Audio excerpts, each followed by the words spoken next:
สวัสดีวันนี้อาจารย์จะมาแนะนำขั้นตอนในการออกแบบหรือว่าในการสร้างแผ่นพับหรืออีกบางคนเอิ้นว่าใบปลิวนะในภาษาอังกฤษเอิ้นว่าโบรชัวร์เราจะมาเบิ่งตัวอย่างเนาะอันนี้เป็นตัวอย่างที่เขาเจ้าได้สร้างมาแล้วโดยส่วนหลายแล้วแผ่นพับจะนิยมกันเฮ็ดหรือว่าสร้างในขนาด JAC แล้วก็แบ่งกันเป็น3ส่วนหรือว่า3ล็อกประมาณนี้นะแต่ละส่วนหรือว่าแต่ละล็อกมันจะแบ่งกันอย่างเสมอเวลาพับเพื่อให้มันเต่งกันพอดีเวลาเราอ่านนะเราเปิดอ่านมันก็จะเป็นแผ่นประมาณนี้หลังจากที่เราพับเข้ามันจะได้ประมาณนี้นะอันนี้มันเป็นภาพแสดงตอนที่เราเปิดออกนะมันจะเป็นส่วนเป็นล็อกแบบนี้เวลาที่เราพับเข้ามันจะเหลือประมาณนี้นะอันนี้เป็นตัวที่เราพับเข้าแล้วเด้แต่ละส่วนหรือว่าแต่ละหน้านะมันจะขนาดจะเท่าเทียมกันตัวอย่างนะมันจะมีทางภาษาต่างประเทศแล้วก็ของคนลาวเองสำหรับเรื่องของความงามนะแล้วแต่ทางด้านเทคนิคหรือว่าฝีมือในการออกแบบนะแล้วก็โปรแกรมในการสร้างแผ่นพับตัวนี้นะมันจะมีอยู่หลายโปรแกรมแล้วแต่ผู้มักหรือว่าถนัดเกี่ยวกับโปรแกรมใดนะแต่อาจารย์จะมาแนะนำเกี่ยวกับโปรแกรมพื้นฐานสำหรับคนลาวโปรแกรมพื้นฐานที่ง่ายๆทุกคนสามารถเรียนแล้วก็เฮ็ดตามได้นั่นก็คือโปรแกรม PowerPoint Word Excel แล้วก็ Publisher นอกนั้นยังมีโปรแกรมออกแบบหลายโปรแกรมที่สามารถเฮ็ดได้อย่างสวยงามเช่นกันนั่นก็คือ Photoshop SolidDraw แล้วก็ Canva หลายโปรแกรมในนี้จะมาแนะนำเกี่ยวกับการใช้Photoshop จะมาแนะนำเกี่ยวกับการนำใช้ PowerPoint ในขั้นพื้นฐานในการออกแบบหรือว่าสร้างแผ่นพับอยู่ในโปรแกรม PowerPoint นี้จะเป็นเวอร์ชันใดก็คิดได้สร้างได้คือกันตัวอย่างอาจารย์จะพาไปเข้าสู่ขั้นตอนในการสร้างแผ่นพับอยู่ในโปรแกรม PowerPoint เวลาที่เขาเปิดโปรแกรมมาแล้วถ้าหากว่าบ่มักหน้าที่มีบล็อกแบบนี้เขาก็คลิกขวาแล้วก็ไปที่ Layout แล้วก็มาเลือกเอาที่ Blank เอาตัวหน้าเจี๊ยบประวางเลยปั๊บจากนั้นเขาก็ไปตั้งขนาดเจี้ยโดยทั่วไปแล้วนิยมกันอยู่ที่ JAC เขาก็มาคลิกมาเลือกเข้าที่ปุ่มดีไซน์ถ้าว่าโปรแกรมของผู้ใดเป็นภาษาไทยมันจะเขียนว่าออกแบบออกแบบแล้วก็มาเข้าหาคำว่า Slide Size ตัวนี้ตัวนี้นะทั้ง2ตัวนี้เขาจะเบาเขาจะมาเข้าตัวรูปนี่ Slide Size ตัวนี้คือเขาจะไปเลือกขนาดเจี้ยตามต้องการในนี้เขาจะเลือกเอาเจี้ย AC เวลาคลิกแล้วมันจะมีหน้าต่างขึ้นมาเขาจะเลือกเอาเจี้ย AC วันนี้เจี้ย AC มีขนาดอยู่ที่เท่าใดมันจะบอกอยู่นี่210คูณ297มิลถ้าว่าเปลี่ยนมาเป็นสันติก็ได้เช่นกันเลือกเป็น JAC แล้วมาติ๊กเอาที่นี่ทั้ง2ตัวเป็น Landscape หรือเอิ้นว่าให้เป็นโรงนอนให้เจี้ยเขาเปลี่ยนแนวไปเป็นโรงนอนแล้วก็กดโอเคอยู่ด้านรูปนี้อาจารย์จะแนะนำอย่างซ่าๆเพื่อให้ทุกคนเบิ่งได้อย่างชัดเจนแล้วก็เฮ็ดตามทันกดโอเคแล้วก็กดปุ่ม maximize ตัวนี้กดปั๊บไปตอนนี้เขาจะได้ขนาด JAC ขึ้นมา GAC แล้วนะแล้วก็เป็นโรงนอนอย่างดีละนะแล้วก็มาสังเกตที่ตัวเลขหรือว่าตัวบรรทัดอยู่ด้านถึงนี้นะ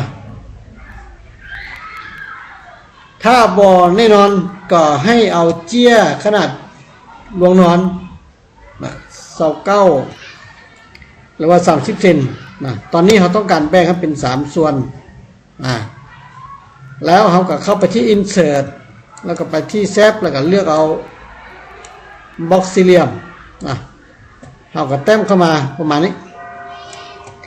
แต้มเข้ามา3นี้แล้วเข้ามาที่หัวหน่วยนะมาที่หัวหน่วยตัวนี้ที่ห้องกว้างตัวนี้จะสุ่มให้นะเพื่อให้เบิ่งง่ายขนาดของมันจะอยู่ที่ 6.38 เซนนะส่วนตัวลวงสูงตัวนี้เขาจะบ่ต้องปรับไว้คือเก่าเขาจะมาปรับตัวเลขนี้ให้เป็น 9.14 แล้วก็กด Enter นะปั๊บมันจะขยายเข้ามาแบบนี้จากนั้นเราก็ทำการ Copy นะ Copy ตัวนี้ออกไปโดยการกดปุ่ม Ctrl แล้วก็กดมาข้างลากออกไปบางนี้นะแล้วก็เปลี่ยนสีเพื่อให้มันเบิ่งง่ายตัวที่3ก็คือกันเราก็แปลให้มันจำกับขอบประมาณนี้นะ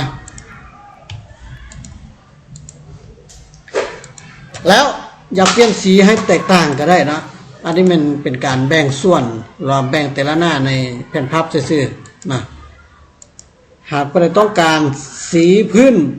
เป็นแบบนี้ก็ได้นะแต่มันอาจจะบ่งามพอเท่าใดหลังจากที่เราแบ่งแต่ละส่วนเสมอกันแล้วนะเพราะว่าการแบ่งตัวนี้เราเป็นเป้าหมายที่เราแบ่งเราเป็นเวลาที่เราพับเนี่ยเราจะใส่จุดห้องหอยบริเวณนี้เป็นตัวหอยพับนะเพื่อให้แต่ละหน้านี่ให้มันเท่าเทียมกันมันเต็งกันพอดีนะจากนั้นเราจะยกเลิกสีพื้นตัวนี้ออกไปก็ได้นะถ้าหากว่าเราไม่ต้องการเข้ามาที่ปุ่ม Format คลิกใส่บล็อกตัวนั้นแล้วก็มาหา Format แล้วก็มาที่ Fill นะ Fill ก็คือพื้นหรือว่าสีพื้นถ้ามันติ๊กโนมันจะหายไปละอันนี้คือกันนะ No Fill คือไม่ต้องการสีพื้นเพราะว่าเขาอาจจะต้องการเอารูปอื่นเข้ามาเป็นแบ็กกราวด์นะในนี้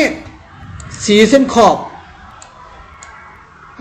อาจจะใส่สีให้ก็ได้หรือบ่ใส่ก็แล้วแต่นะ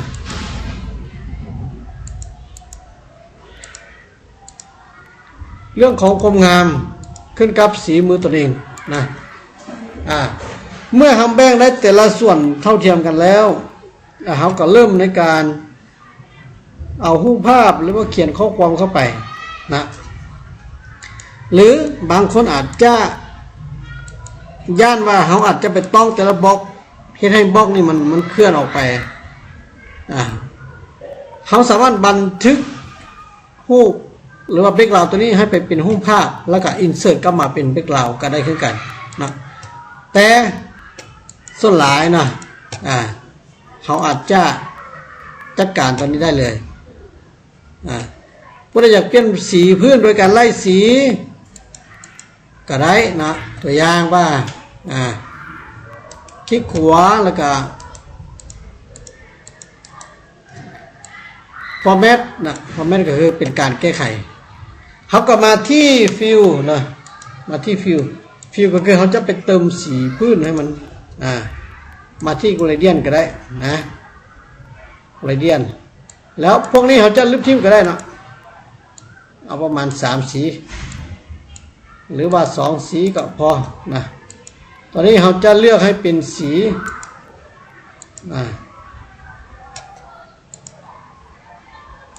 ครับเขาจะไล่สีจากสีหนึ่งไปหาอีกสีหนึ่งปรับเปลี่ยนได้นะ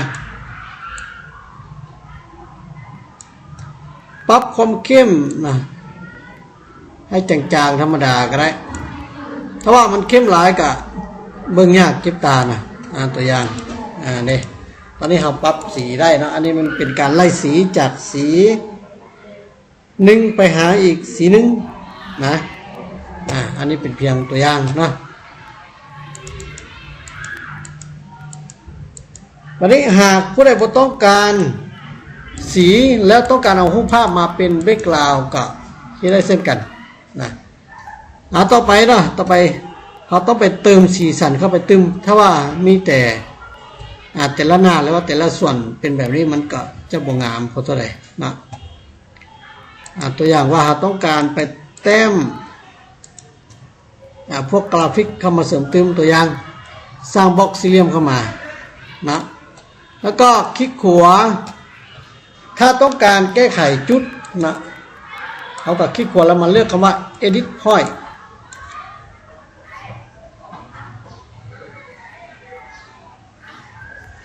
edit point ก็คือแก้ไขเฉพาะจุดนะมันจะเปลี่ยนเป็นรูปแบบนี้เราก็สามารถปรับได้นะจับจุดได้หนึ่งแล้วก็ปรับได้ตัวอย่างนะ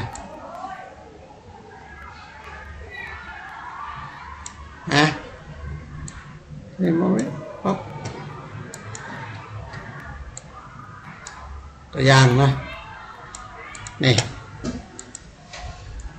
เขาจะใช้วิธีการไล่สีก็ได้หรือว่าจะเอารูปภาพเข้ามาใส่ก็ได้นะอันนี้อาจารย์จะยกเลิกเส้นขอบno outline ตัวนี้นะสมมุติว่าเราต้องการเอารูปภาพมาใส่นะเขากลับมาที่ picture or texture field ตัวนี้นะติ๊กใส่ปุ่มนี้นะนี่แล้วก็เข้ามาหาคำว่าไฟล์นะเพื่อทำการไปเรื่องรูปตัวนี้นะไปเลือกรูปตัวอย่างว่าเราต้องการเอารูปภาพตัวนี้ปั๊บนะแต่ถ้าเป็นขนาดน้อยนะมันจะถึกตัดออกไปมันจะเหลือแต่ส่วนใดส่วนหนึ่งตัวอย่างนะนี่ตอนนี้เราได้ละนะหากต้องการ copy ตัวถึงลงมาเอากับ Ctrl C แล้วก็ Ctrl V ก็ได้นะนี่นะต้องการเปลี่ยนมุมนะหรือว่าเปลี่ยนเบื้องนะถ้ามันอยู่ที่เครื่องกลางแล้วก็ปรับลงมาสะดาลุ่มตัวอย่างเนาะแล้วก็ทำการเปลี่ยนรูปให้มันแตกต่างกันไปตัวอย่างเขาต้องการให้เป็นรูปแบบใหม่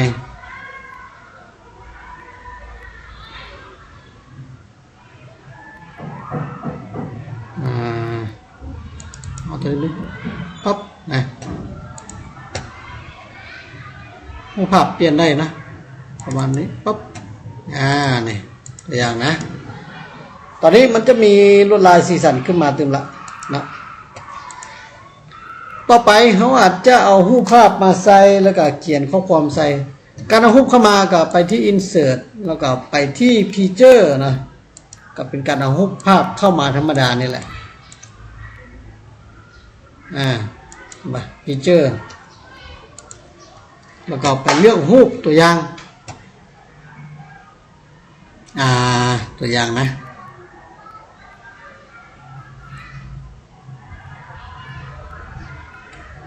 เอารูปนี้ซะนะนี่ถ้าเป็นรูปขนาดใหญ่เขากับปรับลงนะปรับลงแล้วเขาต้องการซูมหน้าสไลด์เขาออกมาหน้าเจียเขาออกมาประมาณนี้นะครับนี่ในนี้เขาอาจจะต้องการให้รูปภาพตัวนี้เข้าไปในเบื้องหลังเพื่อให้มันคล้ายๆกับว่าเขาได้ตัดรูปโค้งนะคลิกขวาแล้วก็ติ๊กเอา bring นะsend to back send to back ก็คือส่งไปเบื้องหลังนะคลิกขวาใส่รูปภาพแล้วก็เลือกคำสั่งนี้ปั๊บเห็นป่ะนี่สังเกตเบื้องหลังนี่เห็นป่ะนะ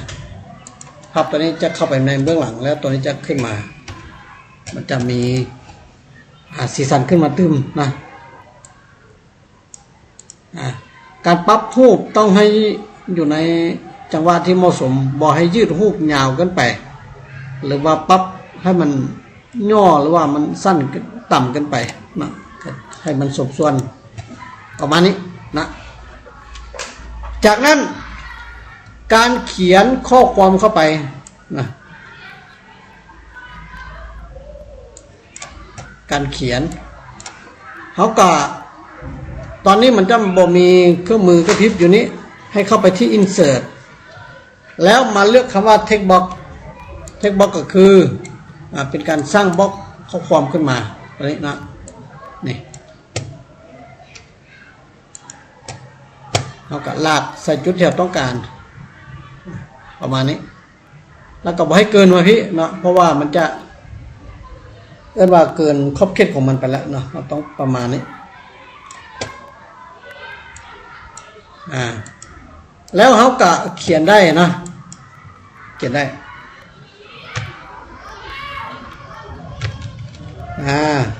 ปรับขนาดตัวหนังสือให้อยู่ที่ประมาณ12-14ถ้าเป็นหัวข้อนี่อาจจะเป็น14ก็ได้เนาะนี่นะเป็นตัวเข้มก็ได้นะหากต้องการเติมสีเพื่อให้แก่บล็อกก็เลือกได้ครับตัวอย่างนะนี่อันนี้เป็นหัวข้อนะสมมติว่าเราจะเขียนว่าแหล่งท่องเที่ยว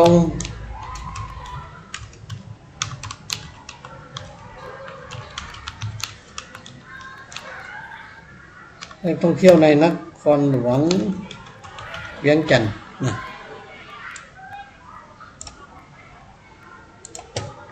ไซฟอนเพชรสลัดอุที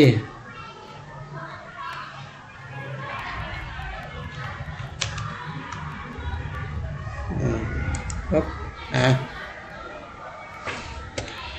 หากขนาดยังไงอยู่เอากับปรับลงนะ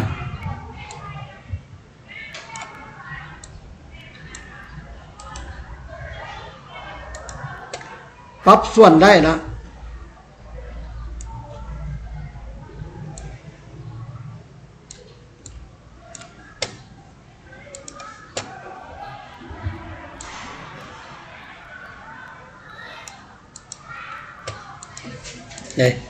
ต่อไปนะ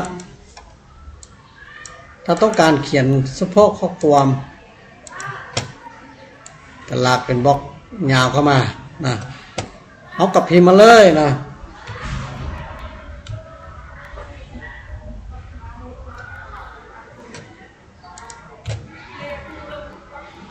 ตัวอย่าง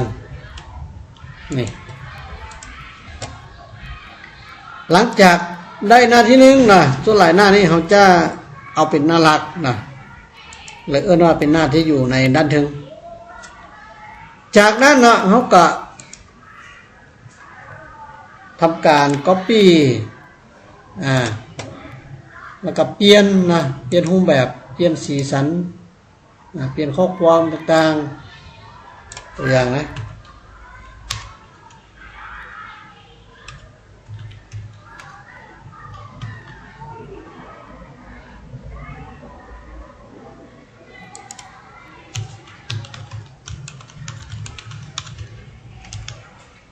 ตัวอย่างนะแล้วก็เอารูปภาพมาใส่นะ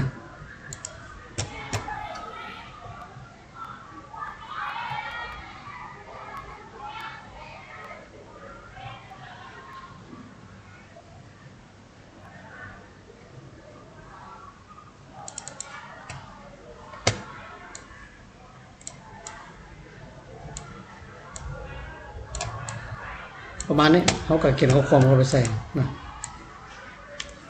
Copy ตัวที่เราสร้างมาได้ละ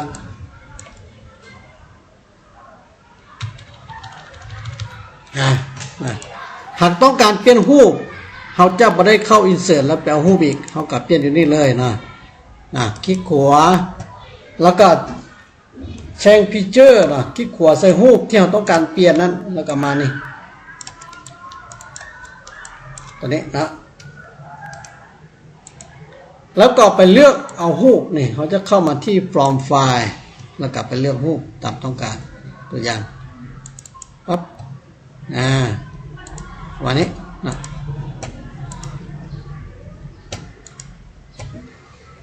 หน้าที่3ก็คือกันนะก็มีแต่ออกแบบตกแต่งหน้าโปรชัวร์ของเราให้สวยงามสำหรับรูปนี้จะใส่เส้นขอบให้ก็ได้นะแล้วแต่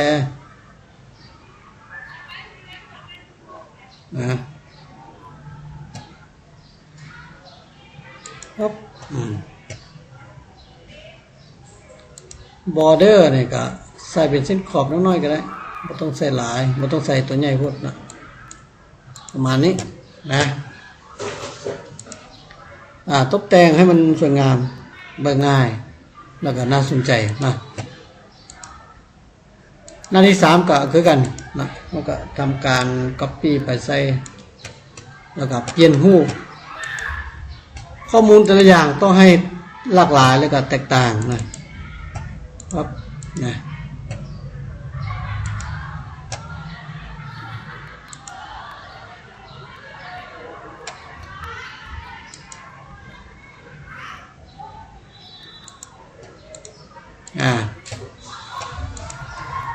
หลังจากที่เราได้สไลด์ที่1หรือว่าหน้าที่1แล้วนะอันนี้เป็นตัวอย่างซึ่งนะแนะนำขั้นตอนพื้นฐานให้ซื่อนะสำหรับเรื่องของความงามความละเอียดขึ้นกับสีมือนะหรือว่าเทคนิคของผู้สร้างเนาะจากนั้นเนาะโบรชัวร์ส่วนใหญ่จะให้มีข้อมูลในทั้ง2ด้านเวลาที่เราปริ้นมาแล้วให้มีข้อมูลทั้ง2ด้านเนาะถ้าเราเฮ็ดเพียงแต่หน้าเดียวมันกับบ่งามหรืออาจจะบ่ครบนะใส่ข้อมูลได้บ่ครบดังนั้นส่วนหลายจะนิยมกันที่2หน้านะหลังจากที่เราได้หน้าที่1แล้วแทนที่เราจะไปคลิกขวาแล้วไปนิวสไลด์หรือว่าไปสร้างหน้าเจียใหม่นะเราเบิ่งปั๊บนี่บ่มันจะเป็นหน้าขาวหน้าเปล่าต้องได้เป็นเริ่มใหม่ทุกอย่างเสียเวลาซึ่งวิธีนี้เขาจะเอาออกก่อนเขาจะทำการ copy ต้นแบบที่เราได้กำหนดมาแล้วโดยการคลิกขวาแล้วก็เลือกคำว่า duplicate slide ตัวนี้นะ duplicate slide ก็คือเป็นการ copy หน้าทวิตนะเห็นปะสังเกตเบิ่งทั้ง2หน้าจะคือกันนะบัดนี้เราก็มาเปลี่ยนข้อมูลสีสันของหน้าที่2ให้มันแตกต่างตัวอย่างนะตอนนี้เราจะเปลี่ยนตัวนี้เพราะว่าทั้ง2หน้าคือกันมันกับบ่งามว่ามันบ่ได้หลากหลายสีสันเราจะเปลี่ยนตัวนี้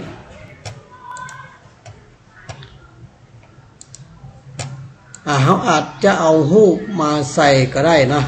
แต่ให้เป็นรูปอื่นที่แตกต่างกันออกไปตัวอย่างรูปธาตุนะ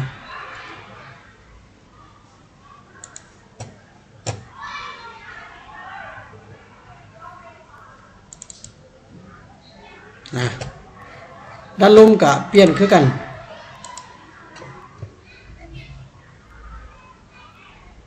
อันนี้เป็นเพียงตัวอย่างซื่อเด้อ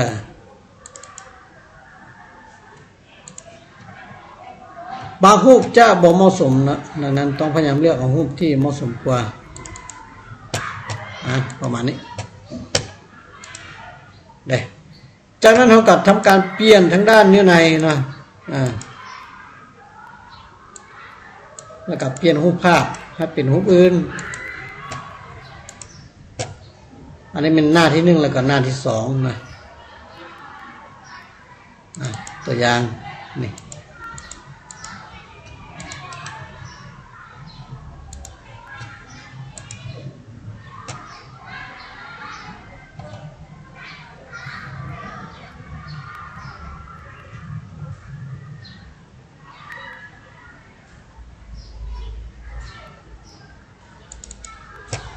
ตัวอย่างแล้วก็เขียนข้อความอธิบายใส่นะเทคนิคในการเฮ็ดโบรชัวร์หรือว่าแผ่นพับ พื่อบ่อยากเขียนหลายเขากะปรับข้อความให้มันง่ายขึ้นแล้วก็เอารูปภาพเข้ามาประกอบละลายนะจะได้ไวขึ้นนี่แมนพื้นฐานหรือว่าขั้นตอนในการออกแบบหรือว่าในการสร้างแผ่นพับแล้วมันลักๆแล้วมันแล้วเป็นการกำหนดแต่ละส่วนหรือว่าแต่ละหน้าเจี้ยให้มันเสมอกันเวลาเราปริ้นมาแล้วเราพับนะบริเวณเส้นขอบตัวนี้จะเป็นห้องหอยหรือว่าจุดหอยพับทั้ง3หน้าหรือว่า3ส่วนตัวนี้จะเต่งกันพอดีหลังจากที่ป้อนข้อมูลครบผู้ภาพทุกอย่างครบถ้วนตามต้องการแล้วต้องการสร้างปริ้นเขาก็มาที่ไฟล์แล้วก็มาที่ปริ้นปริ้นแล้วก็มาเลือกยี่ห้อปรินเตอร์ที่เราได้เชื่อมต่อตัวอย่างว่าแอปซันแต่ในนี้ได้ออฟไลน์แล้วการปริ้นนี่เขาจะปริ้นเท่าละหน้าเพราะว่าเราต้องการ2หน้านี้มาใส่เจียใบเดียวการปริ้นอยู่นี่เขาก็ต้องได้เลือกให้เป็นรวงนอนแล้วก็ให้เป็น JAC เพราะว่าเมื่อกี้นี่เราได้ตั้งค่าแล้วบางเทื่อมันก็อัตโนมัติมาใส่ AC แต่หากบ่ได้ตั้งก็ปรับอยู่ให้เป็น AC โอเคแล้วก็กดปริ้นธรรมดาอันนี้หากว่าต้องการปริ้นหน้าที่1ก่อนเราก็ป้อนตัวเลขหน้าเข้าไปหน้าที่1เป็นตัวเลขที่1ปั๊บป้อนเลข1เข้าไปแล้วก็กดปุ่มปริ้นอยู่ทางนี้เลยปริ้นแล้วมันจะได้หน้าที่1ออกมาก่อนเอาปริ้นหน้าที่1แล้วเจียออกมาแล้วเราก็สลับด้านสลับเบื้องเจียใส่เข้ากับเครื่องพิมพ์อีกแล้วก็มาสร้างปริ้นหน้าที่2ตอนนี้เขาจะมาพิมพ์เลข2ใส่แล้วก็กดปริ้นอันนี้ข้อมูลทั้ง2หน้าหรือว่า2สไลด์นี้มันจะมาอยู่ในเจีย AC แผ่นเดียวหวังว่าทุกคนเบิ่งแล้วก็จะสามารถเฮ็ดตามได้เพราะว่ามันก็บ่ได้ยากครับอันนี้มันเป็นการเรียนรู้ในการสร้างสื่อโฆษณาทั้งว่าเขาอาจจะมีธุรกิจเขาอาจจะมี Facebook YouTube แล้วก็ยังต้องได้สร้างสื่อโฆษณาอีกหลายๆช่องทางเพื่อให้คนรู้จักสินค้าหรือว่าผลิตภัณฑ์ของเราให้หลายขึ้นตอนนี้ส่วนหลายเวลาเราไปงานตลาดนัดต่างๆเป็นมักจะแจกใบบิลให้แล้วเป็นขั้นตอนในการออกแบบหรือว่าการสร้างก็จะประมาณนี้สำหรับโปรแกรมที่จะสร้างแผ่นพับได้มันมีอยู่หลายโปรแกรมบางคนอาจจะใช้ Publisher ก็ง่ายๆเพราะว่า Publisher นี่มันจะมีแบบมาให้อยู่แล้วตัวอย่างจะพาไปเบิ่ง Publisher หากผู้ใดลึงกับโปรแกรมนี้ก็ยิ่งดีเป็นโปรแกรมที่สร้างสติกเกอร์แผ่นพับแนวโฆษณาต่างๆหากต้องการตัวใดเขาก็เลือกอยู่นี่มันจะมีเมนูให้เลือกนี่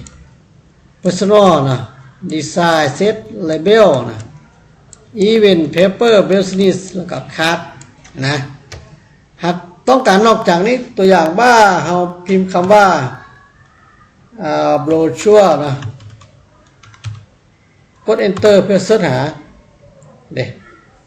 brochure หรือว่าแผ่นพับแหละมันจะออกมาประมาณนี้มันจะมีตัวเป็นหุ้มแบบนี้แบบนี้มันจะมีตัว3หน้าหรือว่า3ส่วนแล้วก็มีตัว4ส่วนตัวนี้4หน้าแต่ส่วนหลายแล้วมันนิยมอยู่ที่ตัวนี้3หน้าหรือว่า3ส่วนพอหากต้องการตัวนี้เขาก็ดับเบิลคลิกใส่มันจะทำการดาวน์โหลดขึ้นมานี่ได้แล้วตอนนี้เราสามารถเปลี่ยนสีได้ สามารถเปลี่ยนสีปึ๊บนี่บ่นี่เปลี่ยนข้อความได้เนี่ยข้อความในลึกทิ่มแล้วก็พิมพ์ใหม่ได้เลยนี่เอารูปภาพมาใส่ได้เปลี่ยนรูปอยู่นี่ก็ได้นะformat picture หรือว่าเชง picture อยู่นี่ก็ได้นี่ตัวอย่างคือกับตัวเมื่อกี้นี่แหละตัวอย่างปึ๊บปึ๊บนี่เปลี่ยนได้เนาะสีสันต่างๆเปลี่ยนอยู่นี่เลยนะปั๊บนะข้อความเปลี่ยนได้อยากปั๊บข้อความให้ใหญ่ขึ้นเขาก็ป้อนขนาดไซส์ให้มันใหญ่ขึ้นมาบาทนี่เด้อันนี้นี่เขาเจ้าอยากจงไว้ระยะห่าง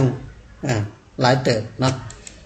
เขาอาจจะปรับให้ขอบมันใหญ่ขึ้นมาก็ได้ประมาณนี้ก็ได้นะแต่ก็อย่าลืมว่า3ส่วนต้องให้เท่าเทียมกันคือก่อนคือเราปรับตัวที่1ขนาดอยู่ที่เท่าใดสังเกตเบิ่งที่ format นะนี่แต่ตัวนี้หัวหน่วยมันจะเป็นนิ้วนะจะเป็น2ขีดเป็นนิ้วนะถ้าหากว่าเราบ่ลืมเราก็ไปเปลี่ยนให้มันกลับเปลี่ยนมาเป็นสังตินะหรือว่าเป็นมิลลิเมตรก็ได้คือกันพระจะสร้างอยู่ใน Publisher ก็ได้คือกันเพราะว่าอยู่นี้เขาจะออกแบบมาให้เป็น2หน้าแล้วนะเขามีแต่มาดัดแปลงแก้ไขเปลี่ยนข้อความของเขาให้มาเป็นของเราข้อมูลนี่นะลึกของเขาทิ่มแล้วก็เขากับพิมพ์ใหม่ได้เลยนะ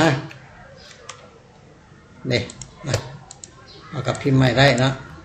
เขียนรายละเอียดเข้าไปใส่ได้เป็นรูปภาพก็ได้เปลี่ยนสีพื้นก็ได้แล้วแต่นะความงามความละเอียดขึ้นกับสีมือขึ้นกับไอเดียนะสำหรับแผ่นพับนะบริษัทโปรแกรมใดก็ได้บริจำกัดตัวใดก็ได้เนาะหวังว่ามาฮอนนี้ทุกคนที่ติดตามเบิ่งนะหวังว่าจะเฮ็ดตามได้เพราะว่ามันก็บ่ได้ยากนะมันก็บ่เท่าใดขั้นตอนซื่อสำคัญแล้วมันเฮาแบ่งแต่ละส่วนให้มันเท่าเทียมกันเวลาเฮาพับมันจึงจะเต่งกันพอดีส่วนการพิมพ์ข้อความเอารูปภาพไปใส่มันก็คล้ายๆกับอยู่ใน Word Excel ธรรมดา PowerPoint ธรรมดานี่เนาะโอเคหากว่าตัวใดบ่เข้าใจก็คอมเมนต์ลงด้านลุ่มนะอาจารย์จะมาตอบให้นะอย่าลืมกดไลค์แล้วก็กดติดตามช่องนี้เด้อเนาะขอเข้าใจ